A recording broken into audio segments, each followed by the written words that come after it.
I mean, the next thing I got on here is SmokePurpp leaving this venue, and it's like, and there was only 15 people there.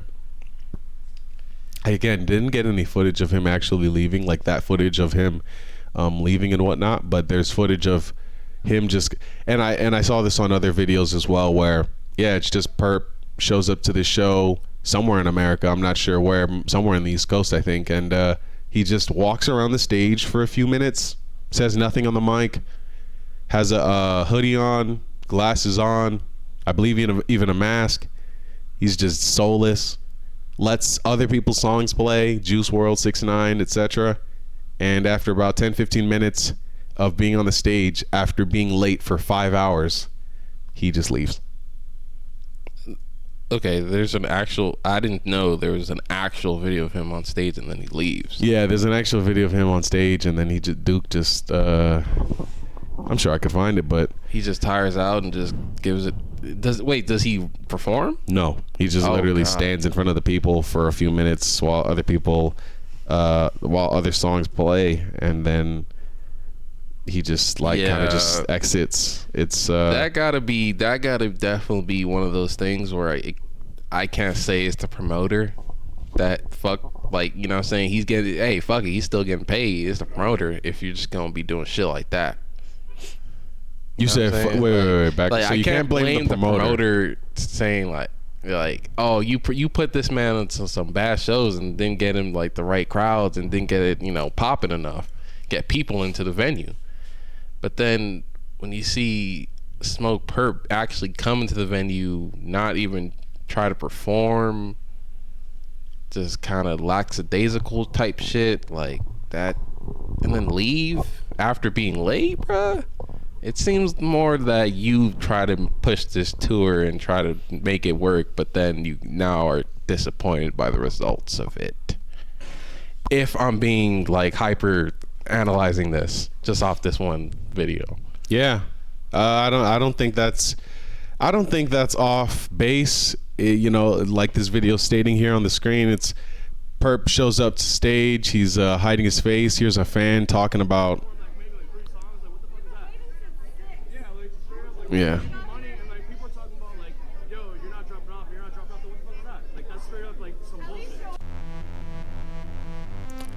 So yeah, he apparently performed in air quotes 3 songs. Words for SmokePurpp. Oh Jesus Christ! Fucking hell. Duke's SmokePurpp has also released a new song, Glock in My Benz, 7 hours ago, 30K views. He released it via World Star Hip Hop, and this is of course in some sort of response to everything going on, or just to capitalize really off of the ounce of clout he's been given by the negative press issued for his terrible shows. First comment here says, "This was my go-to song in high school. What the fuck? 2016 shit, 100." So this is just a repost of old SmokePurpp songs on World Star Hip Hop. Well, yeah, SmokePurpp has fallen off. Totally. And we're watching it in real time. It's really crazy.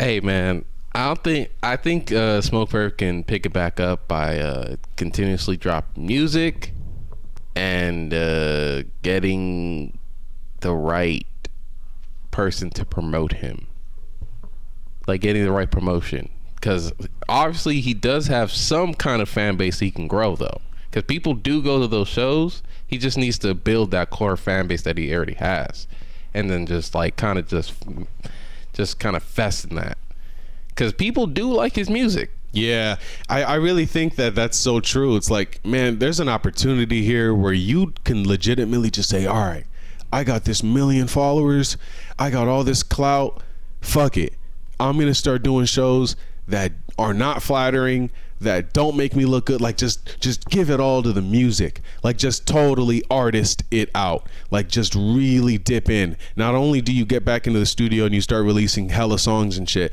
but you also start doing these very small, very intimate, like 50-person house party vibe sort of shows. Just get that energy back. And then of course you can and you make them free, you make them frequent, you make them just like cool and vibey. People start to spread that word around, and then you make some buzz of your own. One thing academics said well though is that these artists, 2018 artists, man, these artists that kind of blew up very fast, they have that ego of just like, you know, like I was on the top of I was on that top pedestal at the time, and my music was so popping and people really loved my shit, and it was happening so fast. I had like, you know what I'm saying, big crowds, 1,000 people I was performing for, people singing my songs and shit like that. I feel like it's hard to go to a grassroots kind of way when you didn't even really have that. It was kind of like a big exposure early, just so fast. You know what I'm saying? So that's why it's hard for them to step back and be like, shit, I gotta really, you know what I'm saying, take a step back and look at myself and see how my career really is and see how I can grow from here. Like this, it's not 2018 anymore. It's a new market. Yeah. So I feel like they just don't understand that, and they just keep their ego. Like another person I gotta say is Ugly God. Like it's sad. Like it's just sad to see these kind of artists that had like, they have talent. It's just that they get so inflated in their talent at the time that they blow up, they just lose all that, like, or that hunger, that drive, that maybe they never even had it. Really, they just kind of just blew up, and it was fame and money and bitches and all sort APs, and like it was just coming at them so quickly, and they just loved all that shit, and then they just got used to a lifestyle that they just couldn't sustain. The classic famous Dex line in front of the concert. I mean, he's just literally talking to an interviewer in front of a full ass crowd, and he said, "Yeah, man, that's what it is, nigga." Like, or no, maybe he's in a festival ground somewhere, but he's like, "Yeah, nigga, that's what it is." Like, you know, all we talk about just lean, bitches, AP, you know, like that's it. Like AP. It's fucking wild, bro. The watch, his watch, and it's just like, that's one of the 3 things he talks about: lean, the bitches, and a manifestation of his money. Not even the money. AP. Hey, but you are right, man. You are right. You are right to say that what SmokePurpp and these like kind of like 2018 artists, these artists that kind of fell off and shit like that, they should go back. They should try to go to some smaller venues, 50 people, 100 people, get that like fan base going, and just go for the music, perform your heart out, and just have a nice performance and grow your fan base like that, little by little again. Because it's like, it's just not the same, bro. You ain't the nigga that's gonna sell out the stadium anymore. And what's dope is that you actually could do that with really little to no effort. You really could just put up a flyer somewhere that says $5, $10 to get in. Come to this location. It's mad intimate. We're gonna have security that cuts it off once it gets too packed, and we jumping. Like, that's it. We going up in this bitch. Like, I don't give a fuck what we do, but as soon as like this shit gets to a point where it's packed enough, I'm gonna come out and we jump into this shit. Like, that's it. Like, I don't know. That's fire. Like, come on, dog. Really, $5,000. Put it aside. You really just look around, find a nice little spot, find a nice little warehouse, find a nice little something, bro. You could get it popping easily. But he's ego. choosing to that, you know, that ego. And then also, I mean, just why go on tours and why do any, nah, bro. Like, if I'm SmokePurpp, I'm looking at the analytics. I'm looking at where the people love me most. I'm looking at, okay, most, not where could I get a ticket or two out in bumfuck fucking Virginia. Nah, where do they love me most? And then we just lock it in. Those 4 cities every single like Sunday, or not every Sunday, or just like maybe like 3 months I'm locked in the studio. 3 months I'm just giving out constant performances in all 3 of these cities. Like, I don't know, like, and you just constantly doing that back and forth, just grinding. Like, that would be so dope just to see. And I think his career, see, this is the funny thing about humans, like, we love stories, man.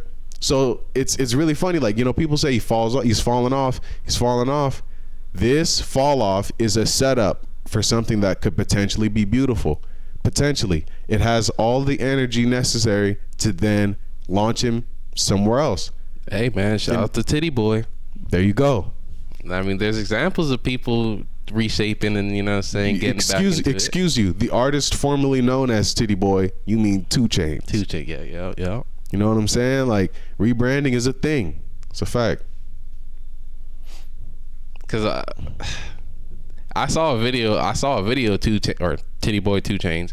I saw a video of him, like how he like kind of rebranded himself. Cause it first started off, he got cooked in a Wayne song that he was rapping on, and Wayne just kind of like out-shunned him.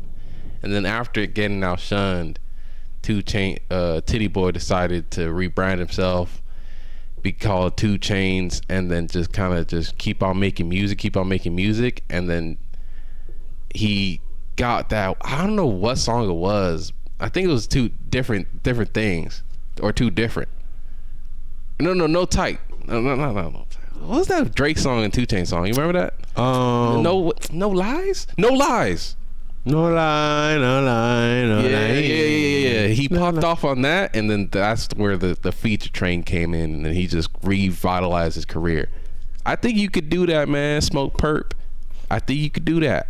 Not exactly the way he did it, but you know what I'm saying, you could rebrand yourself and get back into the limelight. You just gotta focus on your music and your core fan base, and then like Nathan said, you know what I'm saying, tap in with the cities and the analytics and shit like that. That's important. Hell yeah. Hell, dude, seriously, man. And could you just imagine like some sort of weird SmokePurpp random like in Redland somewhere? Like what if these 2018, like even Lil Xan, like I'm like, bro, how did you fall off? My mic fell. How did you fall off? And you really from a place like the IE where it's just a thirst for anything dope, anything. Like I'm just saying, bro, you take even just a little bit of that money, and you I don't know. Anyway, I don't know. You can have a show though, and then niggas go, and then no one's just rocking.